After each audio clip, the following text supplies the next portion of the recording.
Today we're going to make a spring bouquet collage. Now, to make this project, you need lots of different kinds of paper and maybe some paint. Now, instead of paint, I'm actually going to be using markers with water and then adding the water to the marker so that it looks a little bit like watercolor. So you have lots of options for this project. Now, to begin, I'm going to take a piece of paper and I'm going to make a lot of flower and leaf shapes all over it. Now, you can use whatever colors you want. But I sort of had a plan to use warm colors for the flowers and then use cool colors for the leaves. So I'm just adding a lot of color, and then after I have the color added, I'm going to take my water brush and sort of blend those colors out so they look a little bit more like paint. That's a really good way that you can get a watercolor look without having to get out a lot of messy paint stuff at home. And I want you to keep on going until you've filled up your paper.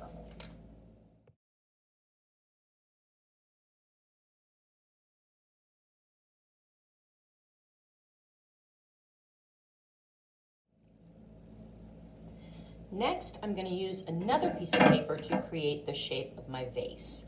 You can make your vase any shape you want. I'm going to make sort of a rounder shaped vase.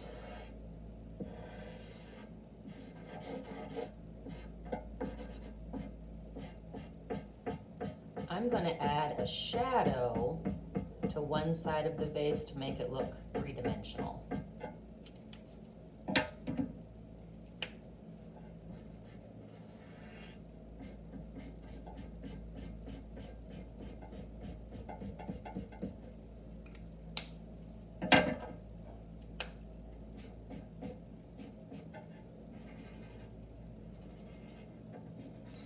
Just adding a few little extra details. You can add patterns or designs if you want to.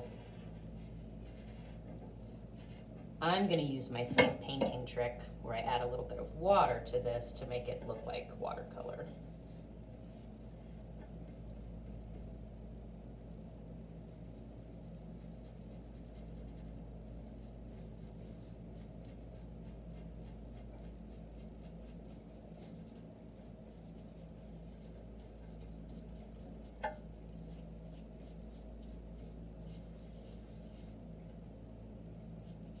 Just like that.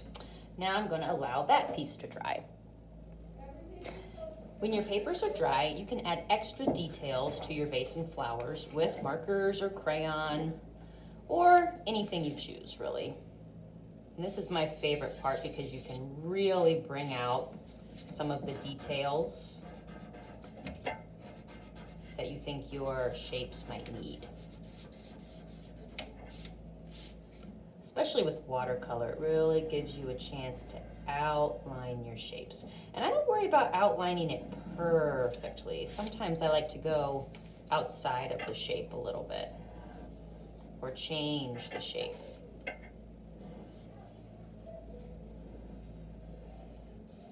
Especially since these are organic shapes, which means shapes from nature. They don't have to be perfectly drawn. They can be a little bit wonky or creative or different.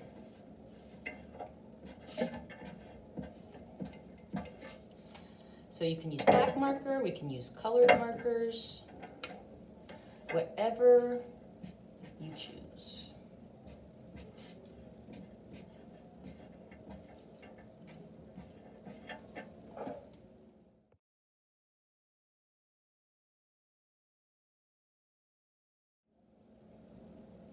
The next step is to cut our shapes out. Now, when you cut, let's make sure that we don't cut off any of our good outlines. I'm going to even leave just a little tiny bit of white border around each of my shapes. I'll kind of give my shapes a little bit of a sparkling look with that white outline. And I'm just cutting with my right hand, and I'm using my left hand to turn the paper with my shape. So this is going to be some good scissor practice for us.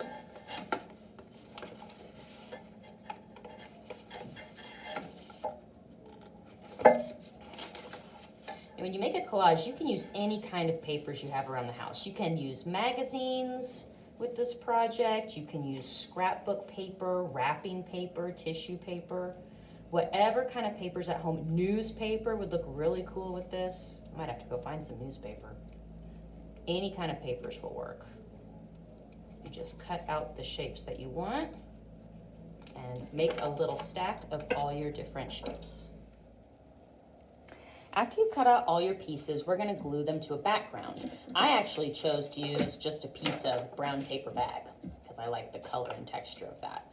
So before I do any gluing, I like to lay my pieces out first.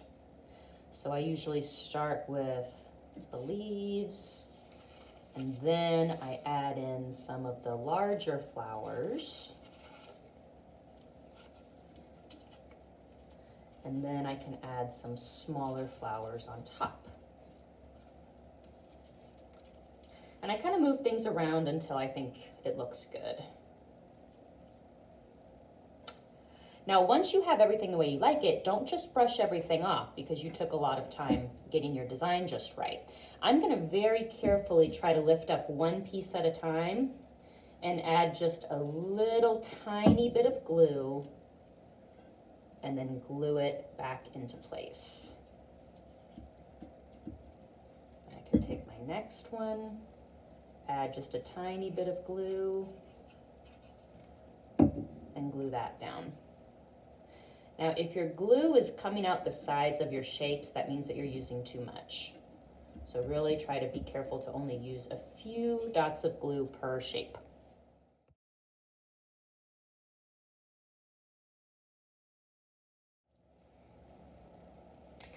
Now the last step is I'm gonna use markers or crayons or pencils, whatever you have, to add any finishing details to my picture. So if I have some areas that are still empty, or maybe I just think that a certain area needs a little bit more design, I can do that. So I'm gonna make it look like my vase is sitting on a table by adding a line to the background here. You could decorate your table. I'm just gonna kind of add a little bit of lines for texture so it maybe looks like wood. I'm gonna add a little bit of a shadow just by adding some dark lines underneath the vase.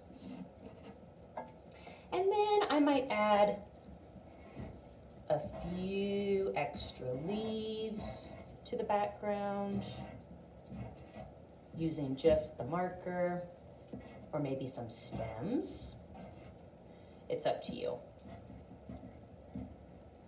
Whenever you have added all the lines and details that you like, then your project is complete. Don't forget to upload a photo of your finished artwork when you're done.